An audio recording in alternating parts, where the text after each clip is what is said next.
Everyone, मैं हूं रितु। मेरे चैनल में आप सभी का बहुत बहुत स्वागत है। आज मैं बात करने वाली हूं बच्चों के प्रिकली हीट रैश के बारे में।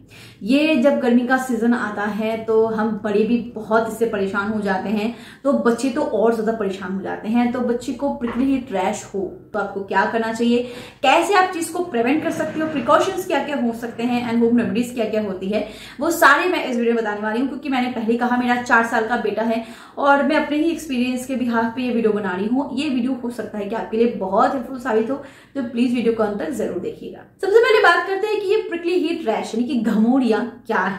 आप देखोगे कि बच्चे के बॉडी में डेफिनेटली इसके बारे में सभी जानते हैं, बट कुछ डिफरेंस होता है घमौड़ियों में और दूसरी टाइप की रैश मैं बात कर रही हूँ। जैसे कि आप अगर देखोगे कि किसी भी चीज अगर आपके बॉडी में, आपके बच्चे के स्किन पे या फिर कोई भी और एरिया पे आई हो, उसमें से बहुत ज्यादा पस निकली हो, तो वो अलग चीज होती है। बट नॉर्मली घमौड़ियां जो होती है ना, वो आप देखोगे बच्चे के ऐसे एरिया पे, चेस्ट एरिया पे, नेक एरिया पे, हाथ पे, पीठ पे, या फिर बहुत बार थोड़े थोड़े बहुत पेट पे भी और थाइस पे भी दिख सकते हैं। अगर आपका बच्चा जो है वो 6 महीने से छोटा है या फिर अगर आपका बच्चा 1 साल से छोटा है, तो आपको डायपर एरिया पे भी प्रिकली हीट रैश जो है वो दिख सकते हैं, क्योंकि पसीने से ही ये ज्यादा चीजें होती हैं। अब बात करते हैं कि क्या ये बहुत ज्यादा डेंजरस है। देखिए, प्रिकली हीट रैश जो है वो डेंजरस है कि नहीं है, बट बच्चे को इससे बहुत परेशानी होती है, इचिंग हो सकती है। अगर ये बहुत ज्यादा बढ़ जाए तो इससे इन्फेक्शन हो सकता है और स्किन इन्फेक्शन से और भी बहुत सारी चीजें बढ़ सकती है। तो डेफिनेटली जब भी आपको प्रिकली हीट रैश दिखे तब भी आपका ट्रीटमेंट शुरू कर देना चाहिए। और अगर आपको लगता है कि डॉक्टर के पास जाना चाहिए तो बिल्कुल आप डॉक्टर के पास जाए, पर उसको बिल्कुल भी अवॉइड ना करें। अब बात करते हैं कि इसको ट्रीट कैसे करना है।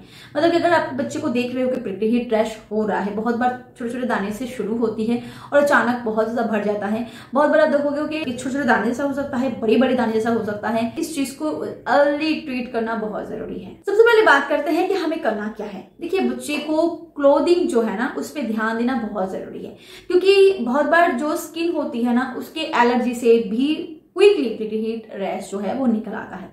क्योंकि बच्चे को नॉर्मली हम बड़े भी गर्मी के टाइम पे जो है वो कॉटन के क्लोथ्स पहनते हैं, बट बच्चों को हम क्या करते हैं कि कुछ कपड़े ऐसे होते हैं जो दिखने में बहुत अच्छा होता है। हो सकता है कि गिफ्टेड हुआ, हो सकता है कि ऐसी कोई ड्रेस हो गई जो कि दिखने बहुत अच्छा लग रहा है, उसकी कलर भी बहुत अच्छा है, बट उसकी जो मटेरियल की है ना, वो कॉटन की फैब्रिक की नहीं है, दूसरे कोई मटेरियल की है, जो कि पसीना बच्चे को हो रहा है उसको सोक नहीं कर रहा है। तो इससे भी बच्चे को प्रिकली हीट रैश बहुत जल्दी हो सकता है। तो आपको क्या करना है, कॉटन फैब्रिक के ही हमेशा ड्रेस पहनाने हैं। लाइट कलर की ड्रेस ही बच्चे पे यूज करें, इससे बच्चे को गर्मी कम लगती है। और हमेशा बच्चे को खुले खुले यानी कि हल्के फुल्के, ताकि वो एयर कांटेक्ट में, उसकी बॉडी हमेशा एयर कांटेक्ट में आ सके और बच्चे की बॉडी हमेशा सूखी रहे। क्योंकि जब भी आप बहुत ज्यादा टाइट या फिर बहुत ज्यादा ही मतलब कि एयर कांटेक्ट नहीं हो रहा है बॉडी के साथ, तो वो पसीना जो है ना वो वहां चिपकी रहती है और उससे रैश बहुत जल्दी बढ़ जाता है। तो एयर कांटेक्ट में हमेशा बॉडी रहे, ऐसा ही ड्रेस आप अपने बच्चे को पहनाएं। बहुत सारे लोग ऐसे होते हैं जो अगर थोड़ा सा भी प्रिकली हीट रैश देख लिया तो भर भर के उस पे पाउडर यूज कर लेते हैं, या फिर ऐसे ही बच्चों पे पाउडर यूज किया जाता है। अब देखिए, ये भी एक बहुत बड़ा रीजन होता है घमौड़ियों का। तो देखिए, जब बच्चे को बहुत ज्यादा पसीना होता है ना, तो वो पाउडर क्या करता है, उसको सोक कर लेता है, वहां पे वो उसको चिपका देता है। तो अंदर की जो चीजें होती है, सॉल्ट होती है, पसीना जो होता है वो बाहर नहीं निकल पाता और नतीजा क्या हुआ, रैश निकल आया। तो बच्चे को पाउडर बिल्कुल नहीं यूज करना है। अगर आप सीरियस बेस पे चाहते हो बच्चे को पाउडर लगाना, तो आप डॉक्टर से कंसल्ट करो, वो आपको बच्चों के लिए बच्चों वाला पाउडर सजेस्ट करेंगे, जो कि प्रिकली हीट रैश को बढ़ावा नहीं देगा, उल्टा उसको कम करने में मदद करेगा।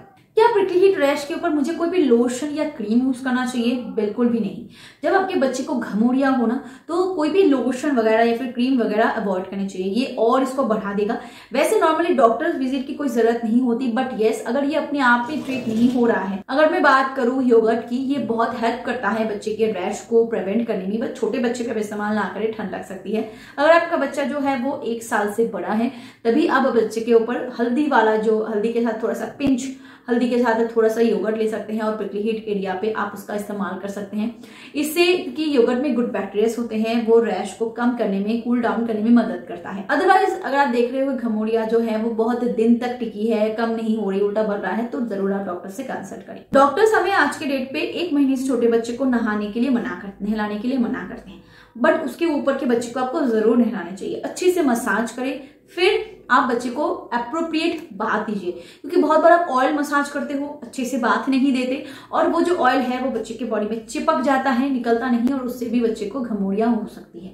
तो बच्चे को एप्रोप्रिएट बाथ दीजिए, कॉटन फैब्रिक का इस्तेमाल कीजिए, बनियान वगैरह है बच्चे को पहना के रखे, एयर कॉन्टेक्ट में रखे, हमेशा उसको नोटिस करे कि वो गीला हो रहा है कि नहीं, पसीना हो रहा है कि नहीं। बार बार उसके पसीने को सोख करने के लिए बच्चे के लिए अलग से कोई भी कॉटन फैब्रिक की कोई भी चीजें आप इस्तेमाल करें।